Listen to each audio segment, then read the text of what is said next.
Exactly around 2 years ago, it felt like every Manchester United fan had hit a breaking point with the club. Everyone was desperate for fresh air after nearly 2 decades of Glazer ownership. They got their wish when the news came that Sir Jim Ratcliffe was finally walking through the door as the new owner, although many fans had hoped for Middle Eastern ownership, just like their neighbours, Man City. But at least it was finally the new era they had craved for so long. But now, in year 2 of that era, the uncomfortable truth is that United somehow feels no less unstable than the day Ratcliffe arrived. On Christmas Eve 2023, the Glazer family agreed to sell a 25% stake in Manchester United to Ratcliffe for around £1.3 billion. For many fans, it felt like the beginning of the end of the Glazers, even though they were still very much staying put. Ratcliffe, through INEOS, also pledged another $300 million to improve infrastructure, mainly Old Trafford and the club's facilities. Crucially, the deal handed INEOS control of football operations, men's team, women's team, academy, recruitment, performance, all of it.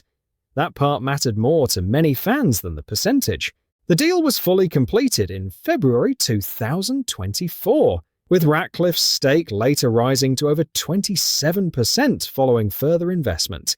He was instantly positioned as the football face of the club, while the Glazers stayed in the background, still owning the majority but no longer running sporting decisions.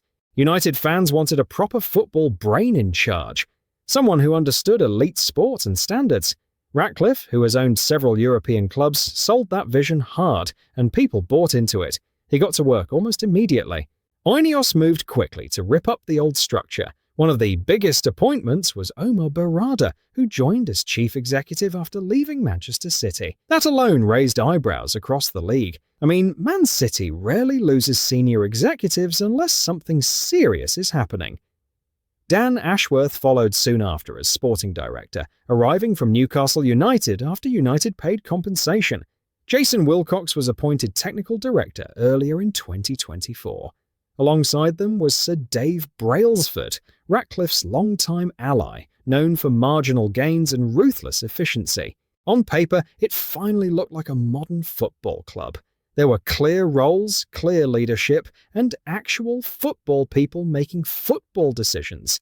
Ratcliffe and his team spent months walking around Carrington and Old Trafford, openly talking about how outdated parts of the club had become. It was embarrassing, but also weirdly refreshing that someone was finally calling it out and also willing to do something about it. Then there was the football itself, which, as usual with United in the past few years, refused to cooperate. The 2023-24 season ended with the Red Devils finishing 8th in the Premier League, their lowest league position since 1990. Performances were inconsistent, injuries piled up, and the team often looked like it had no real identity.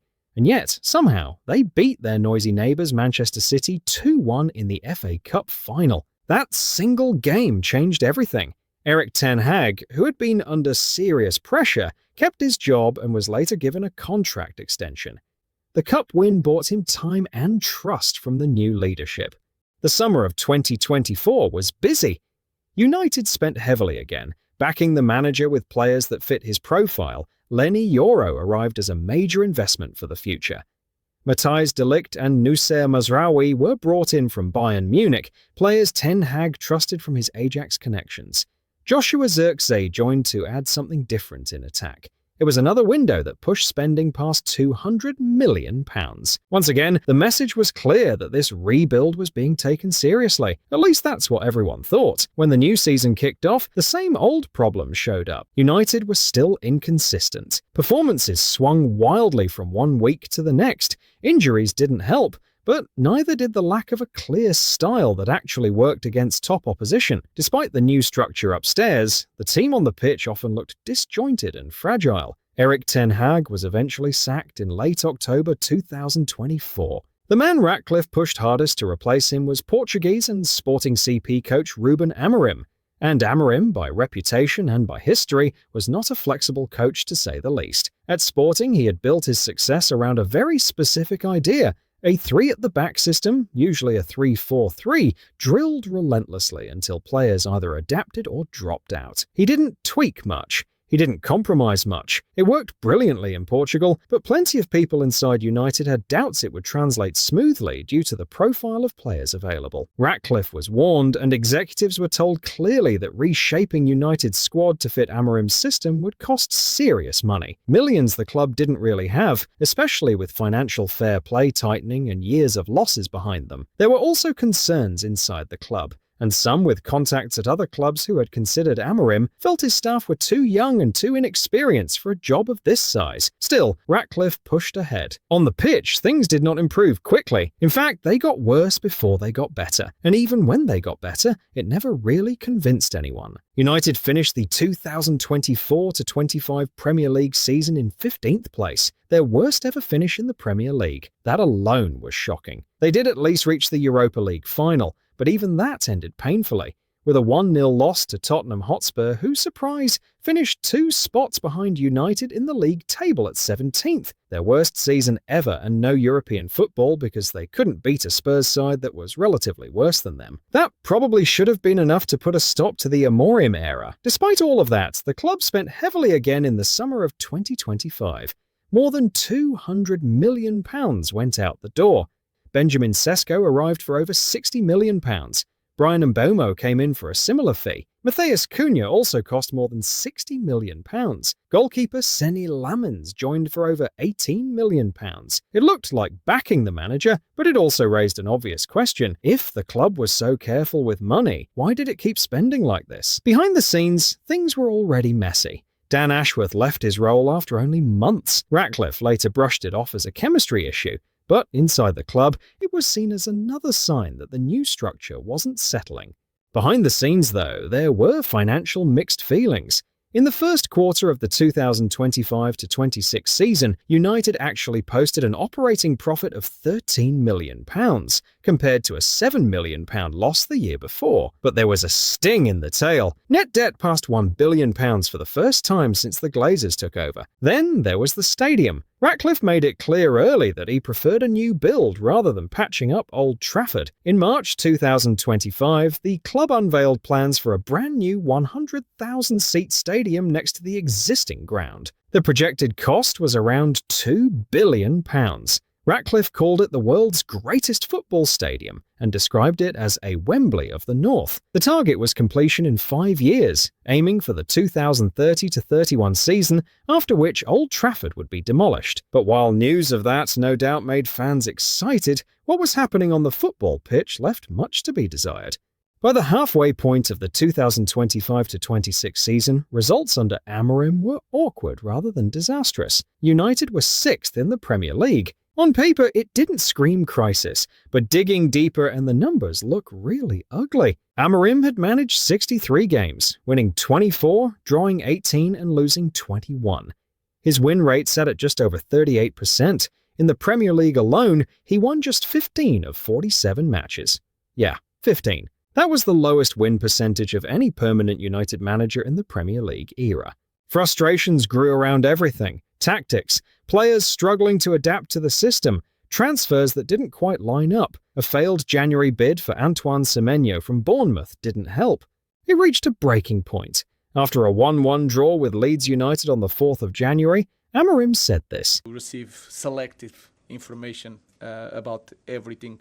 I came here to be the manager of Manchester United, not to be the coach of Manchester United. And that is clear. I know that my name is not Tuchel, it's not Conte, it's not Mourinho, but I'm the manager of Manchester United. And it's going to be like this for 18 months, or when the board decided to change. So that was my point. I want to finish with that. I'm not going to quit. I will do my job until other guy is coming here to replace me. So do you feel that, that was the deal? That is my job, not to be a coach. If people cannot handle the Gary Nevilles and the criticisms of everything, we need to change the club.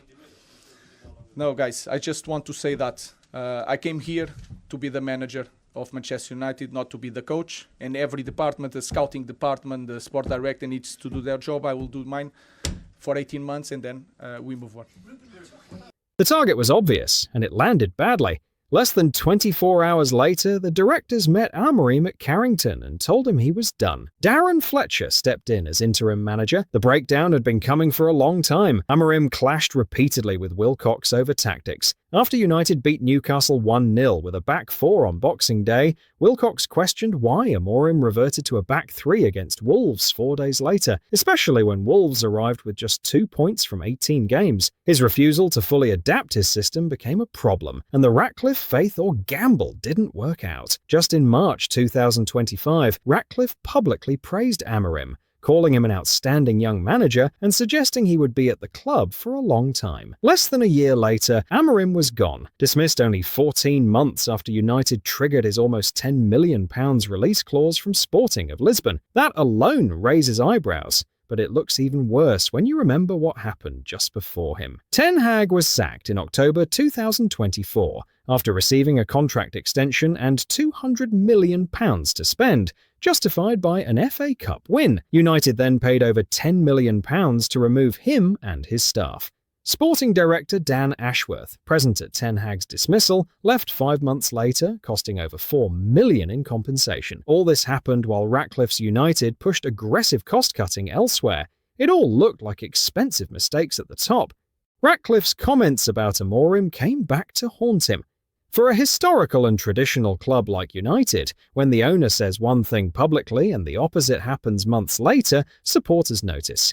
From Amorim's point of view, the frustration was simple. The club wanted him to be flexible with his tactics, but they were not willing to be flexible with their long-term plan. Things came to a head after that volatile meeting with Wilcox. Now it's back to square one as Ratcliffe, Barada and Wilcox are once again searching for a head coach, with plans to appoint a permanent one in the summer of 2026. But will this be the same old story? That is the real question hanging over Manchester United. Is this latest managerial change finally the one that turns the club around? Or is it just more proof that the problems run far deeper than any single coach can fix?